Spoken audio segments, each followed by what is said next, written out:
인생의 목적이 무엇인가? 왜 무엇을 위해서 사는가?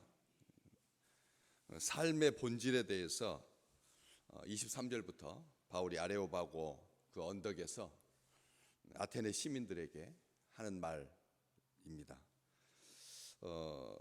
가치 있는 삶을 위하여, 그 다음에 의미 있는 삶을 위하여, 선한 삶, 영향력 있는 삶, 우리가 원하는 무엇을 위해서 사는가? 무엇을 위해서 사는가?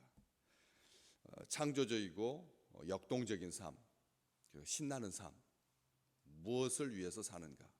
기쁨과 즐거움, 성공, 성취, 이런 가장 다들 자기가 사는 무엇을 위해서 지금 살고 있는지 그냥 병을 극복하기 위해서 살아야 되는 그 중간에 있는 그것 때문에 문제 때문에 장애 때문에 그것을 극복하기 위해서 막 몸부림쳐야 하는 그런 삶도 많거든요. 이 세상에 무엇을 위해서 산다라고 하는 것을 물을 수 있다고 하면 그 사람은 기본적인 생활의 바탕이 다 잘 정리가 된 사람, 문제가 별로 없는 사람, 그런 사람이 무엇을 위해서 사는지 고민하지 하루하루 그렇게 살아가는 사람들에게는 무엇을 위해서 산다고 하는 것은 사치죠. 무엇을 위해서 사는가라고 하는 이 질문을 아테네 사람들이 이걸 받았을 때, 무엇을 위해서 사는가라고 하는 사람 받았을 때 그러한 질문을 받을 수 있는 그런 삶이니까, 거기 앞에서도 말씀드렸지만 21절에 모든 아덴 사람과 거기서 나그네 된 외국인들이 가장 새로운 것을 말하고 듣는 것 이외에는 달리 시간을 쓰지 않아도 될 만큼, 그렇죠. 바꿔 말해보자면 그 사람들이 그냥 모든 거 다 팽개치고 그것만 집중한 게 아니라 그 가장 새로운 것을 듣고 말하는 것, 이것에 다 자기의 시간을 사용할 수 있을 만큼 여력이 되니까, 그러니까 사람들이 그것을 생각하는 거다, 이렇게 바꿔서 생각할 수가 있다는 거죠. 무엇을 위해서 사는가? 많은 사람들이 아프면 무엇을 위해서 산다라고 하는 것이 귀찮은 거죠. 또 세대를 말할 때도 우리가 그런 표현을 쓰고요. 도대체 내가 왜 사는지 모르겠다, 삶의 이유가 없는 사람, 그렇게 되면 방황하고 갈등하게 되는 거죠. 목적을 상실하고 방향을 잃고 그리고 무력하게 되고, 그래서 의미가 결핍된다라고 하는 것이 얼마나 무서운 일인지 막 귀찮은 거죠. 모든 것이 매사에 아프면 고달프면 그렇게 의미가 결핍되어서 사람들이 그렇게 힘들어하는 그런 사람들에게는 무엇을 위해서 산다라고 하는 말이 사치스러울 뿐입니다. 또 반대로 그러면 고결한 목적을 위해서 산다라고 사람들이 말하잖아요. 그렇잖아요. 자유를 위해서 산다. 자유를 위해서. 그리고 세계의 평화를 위해서 산다. 참 말은 근사한데 도대체 그렇게 진짜 그런가? 인류의 평화를 위해서 사람들이 살 수가 있는가? 인류의 평화를 위해서 산다라고 하는 말이 이게 자기를 변명하는, 그냥 겉으로만 치장해 놓은, 그러면서 가만히 돌아보니까 별로 그렇게 인류의 평화를 위해서 애쓰는 거 없는 것 같은데 그렇게 인류의 평화를 위해서 산다라고 말하고, 또 어떤 사람은 인권을 위해서 살고, 인권을 위하여, 더 요즘은 동물권을 위해서 사는 사람도 있습니다. 동물권, 반려견, 반려묘, 이렇게 말부터 벌써 그렇게 이 시대가 그냥 개, 고양이라고 하지 아니하고, 또 옛날 바로 저 직전처럼 애완견이라고 하지 아니하고, 소모품이 아니다, 그렇게 생각하면서 키운 적은 없었는데 사람들이 이렇게 동물권을 위해서 사는 사람도 있습니다. 이런 것처럼 우리가 그냥 아주 싼 값으로 사람들을 평가절하해서는 안 되죠. 명예를 위해서, 명성을 위해서, 그다음에 자기 부귀영화를 위해서 산다, 이렇게 어떤 사람에 대해서 그렇게 폄하해서는 안 될 것입니다. 그 다음에 자꾸 이제 그 질문을 하게, 무엇을 위해서 사는가라고 하는 것. 그 다음에는 만약 짧은 목표를 위해서 산다, 그 목표를 이루기 위해서 막 열심을 낸다, 그렇게 나 그것 때문에 산다 하지만 그 뒤에 있는 것 쭉 올라가다 보면 그 머슬로우의 그 욕구 사슬, 욕구 단계를 금방 확인하게 되는 거죠. 인정받고 사랑받기 위해 소속감, 만족감, 자아실현, 성취감, 이러한 것들이 사람들이 무엇을 위해서 사는지를 잘 보여주는 겁니다. 무엇을 위해서 사는가? 사람들이 명분을, 대의 명분을 위해서 산다. 대의 명분이 뭔가? 도대체 이렇게 올라가는, 당연히 지켜야 할 도리와 본분이 대의 명분인데, 그러한 것들이 뭔가 쭉, 기계는 최적화, 기술은 최적화를 향해서 나가고 있습니다. 우리 주변에 있는 모든 사람들이 만들어 놓은 것들은 최적화되어 가고 있는 거죠. 옛날에는 그냥 공기청정기 없이 살았습니다. 스타일러 없어도 살았습니다. 그렇지 않습니까? 그런데도 그게 딱 상품화되고, 인터넷 없이 우리 조상들은 수천 년을 살아왔는데, 요즘은 핸드폰 없으면 다 죽을 듯이 그렇게 막, 그걸 인권이라고 합니다. 거기에다 목숨을 걸더라고요. 핸드폰 빼앗으면 그냥 막 얘들이 막 분노 조절 장애를 겪더라고요. 핸드폰 뺏어서 큰일 납니다. 선생님도 보이지 않는 거죠. 그래가지고 이게 얼마나 힘든, 가만히 생각해 보면 이렇게 이제 다음 단계, 기술은 최적화되고, 그리고 이 모든 삶은 편해졌는데 도대체 무엇을 위해 사는 이 본질적인 질문은 오롯이 남는 거죠. 이럴 때 많은 사람들이 말합니다. 시간을 지내보고 그렇게 무엇을 위해서 열심히, 무엇인가를 위해서, 그러니까 우리가 생각하기에 뭐 성공이냐 행복이냐 이걸 떠나서 무엇인가를 위해서 열심히 산 사람들한테 질문해 보면 후회하지 않기 위해서 살았다, 뭐 이런 말도 하더라고요. 어떤 숭고한 것 말고 후회하지 않으려고 열심히 살았다. 후회하지 않으려고 열심히 살았다. 어떠십니까? 우리 삶을 어제 오늘 이렇게 말씀을 대하면서 후회하지 않기 위해서 열심히 살았다, 이게 답일까? 그 사람들한테 물어봤거든요. 보험왕이 되기 위해서 정말 후회하지 않기 위해서 열심히 살았다. 보험왕이 되려고, 자동차 왕이 되려고, 자동차 판매의 왕이 되려고. 그 뒤에 있는 거야 뭐 떠나서, 뭐 성공이냐 부냐 명성이냐 이걸 떠나서 사람들은 열심히 삽니다. 허송세월하지 않습니다. 다들 열심히, 나름대로 열심히 사는 거죠. 다들 나름대로 열심히 사는데, 지나고 나서 보니까 시간을 낭비하고 오히려 후회가 밀려오더라는 거죠.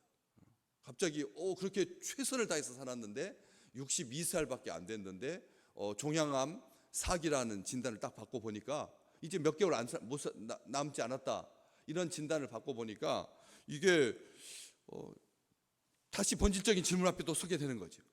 그냥 막 그 사람이 70대, 80대, 90대까지 명성을 쌓고 막 한 다음에 노년에 이렇게 삶을 되돌아보니 이게 아니라 중간에 그런 일들을 다 경험하니까 그 사람이 나와서 한 말입니다. 정말 사랑에 헌신했어야 되는 거 아닌가?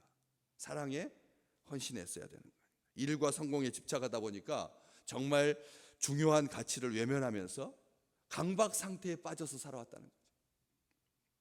저는 습관이 이렇게 두꺼운 책 읽기를 좋아합니다. 뭐 짧은 작은 책도 그냥 보지만 성향적으로 두꺼운 책을 두고두고 읽는 그런 성향이 있는데, 요즘 일론 머스크라고 하는, 아시잖아요. 테슬라 자동차 CEO이기도 하고, 그다음에 뭐 인터넷 포털 사이트의 CEO이기도 하고, 새로운 생명, 지금 화성에다가 사람들 이주시켜가지고 인류가 지구에서 멸망한 다음에 다시 와서 그래서 사람들의 이 생명이 계속 연장되게 해야 된다. 거기에 필이 꽂힌 사람입니다. 어렸을 때부터. 지금 세계에서 제일 부자죠. 엄청난 부자입니다. 그가 정말 일 처리하는 거 보면 미친 듯이 하고, 미친 듯이 일을 미친 듯이 해요. 말도 안 되는 이야기를 올 연말까지 자율주행차를 완성하겠습니다, 딱 이렇게 선언을 해놓으니까 밑에 있는 사람들이 어떻게 일을 해야 되는데, 매주 모여야 되는 거, 매일 모이고요, 매주 모이고, 그다음에 시간 분 단위로 쪼개어서 측정하는 거예요. 지금 성과가 얼만큼 나왔느냐, 얼만큼 목표에 도달했느냐, 그래프로 딱 만들어 놓고 맨날 그걸 브리핑하니까 사람들이 달달달달 볶여가지고, 그런 성향을 가진 사람, 그걸 좋아하는 사람들에게는 천국이지만, 그렇지 않으면 자기 가정을 다 희생해야 되는 거예요. 관계를 다 희생해야 돼. 사랑에 헌신할 수 없고. 그런 이 일 중독 이것에 대해서 지나고 나 보니까 자부심의 토대가 상실되었다는 느낌이 든다. 자부심의 토대가 상실된 채 위에다가 계속 바벨탑만 보이는 거거든요. 바벨탑을 쌓으면 보이잖아요. 그 정력 잘 다듬어진 노동력이 투여된 해가지고 바벨탑을 쌓고 있는 게 지금 17층이니까 뭐 19층이니까 23층이니까 보이는 거죠. 보이는데 삶이 고달프다는 거죠. 삶이 고달프게 돼. 허무한 생각이 들고 공허하다는 느낌이 들고 그래서 솔로몬이 그걸 잘 우리의 표상, 우리의 증거인 거죠. 하나님께서 보여주신 겁니다. 솔로몬이 그렇게 온전한 바벨탑을, 온전한 화려함을, 온전한 부를, 온전한 명성을 다 이루었잖아요. 그런데 보면 뭐라고 말합니까? 전도서에 보면 헛되고 몇 번? 28번이나 헛되다. 헛되다는 말을 한 두세 번 써도 되잖아요. 인생이 살고 보니 그렇게 살면은 자부심의 토대가 무너져서 그래서 허망하게 됩니다. 이렇게 요 정도만 말해도 될 것 같잖아요. 그런데 귀에 박히듯이 우리가 전도서에 많은 이야기들이 있는데 그렇잖아요. 그런데도 그 헛되다 1장을 그냥 가득 채우고 있는 무익하다 이렇게 말한다는 거죠. 우리 주님, 우리 믿음의 백성들은 압니다. 먹든지 마시든지 무엇을 하든지 하나님의 영광을 위해서 해라. 먹고 마시는 것조차도 목적이 분명하다는 거예요. 우리 세상은 먹고 마시는 것은 그냥 곁가지이고 그렇잖아요. 성공이, 행복이 이게 목적이고 목표잖아요. 행복하게 살아야겠다. 어린 시절 막 그냥 폭력에 시달리고 산 따돌림에 고달팠던 우리 다음 세대가 목표가 뭐겠어요? 한번 물어보세요. 손주들한테, 자녀들한테 물어보시면 지금 목표를 가지고 그렇게 살고 있나요? 단순하게 빨리 결혼해가지고 이 지긋지긋한 집에서 벗어나야겠다. 뭐 이런 말들을 막 함부로 하는 그런 표현을 쓰는 지금 대한민국의 현실이 그렇게 혼자서 나 혼자 그냥 관계는 다 끊고 아예 그렇게 사는 세대가 지금 40%가 지금 혼자 살고 있고 그 중에서 20, 30대가 60%를 넘어갔고 그 중에서 여자가 70%가 넘습니다. 한번 잘 수치를 보십시오. 20, 30대가 홀로 사는 가정의 60%다. 젊은이들이 노인들도 많다는 거죠. 40%니까 노인이니까. 그런데 그 젊은이들 중에 여자가 70%라는 거죠. 여성들이 관계의 표상이잖아요. 여성들은 관계의 표상이잖아요. 모성애 이게 관계잖아요.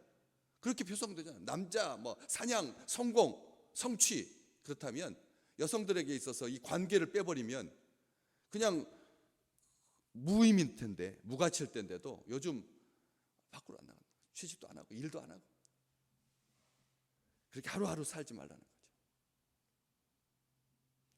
어디에다가 우리의 시선을 둬야 우리 다음 세대가 그리고 이 세상에 이제 그쪽 방향으로 지금 계속 나가고 있으니까 그러니까 다시 한번 24절을 딱 그렇게 시작하고 있는 거예요. 우주와 그 가운데 있는 만물을 지신 하나님께서는 천지의 주제시다. 천지의 주제 이게 무슨 뜻입니까?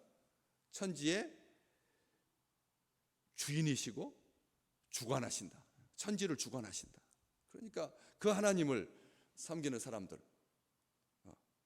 아브라함이 적을 진멸하고 전리품을 가득 안고 돌아왔을 때 중간에 오다가 살렘 왕 멜기세덱을 만나죠.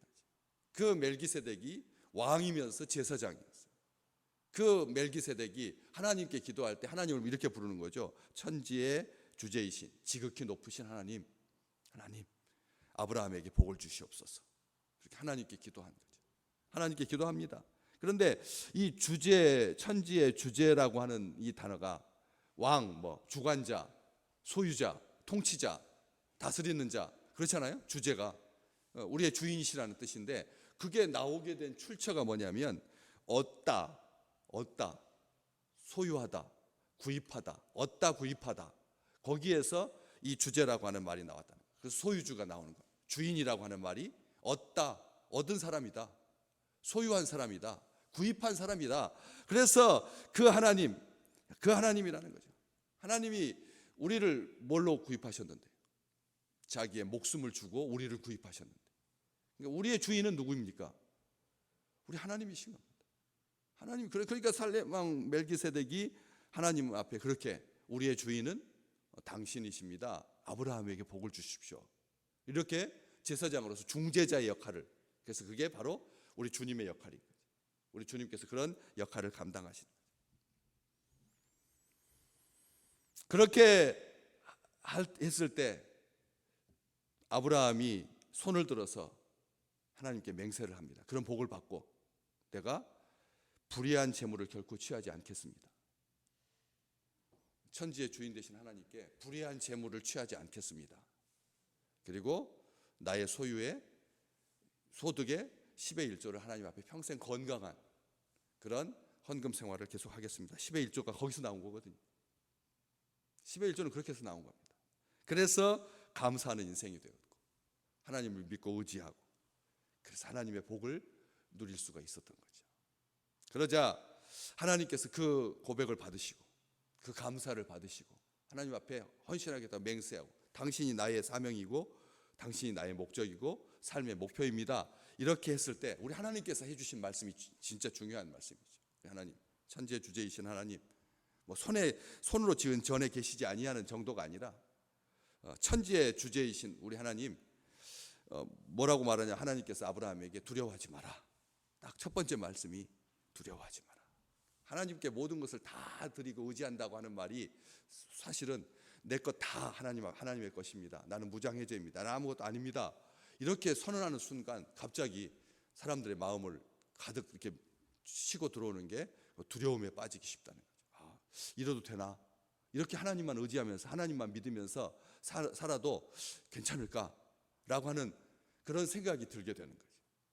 그럴 때 하나님께서 하신 말씀, 두려워하지 말라. 나는 너의 방패다. 나는 너의 방패다. 하나님께서 보여주시겠다. 나는 너의 방패다. 뒤가 더 중요합니다. 나는 너의 큰 상급이다. 아멘. 하나님은 우리의 큰 상급이라는 거예요. 일에서 결과로 사는 게 아니라, 그렇잖아요. 일에서 결과로. 앞에 말씀드렸지만 일론 머스크 정말 어마어마한 사람이죠.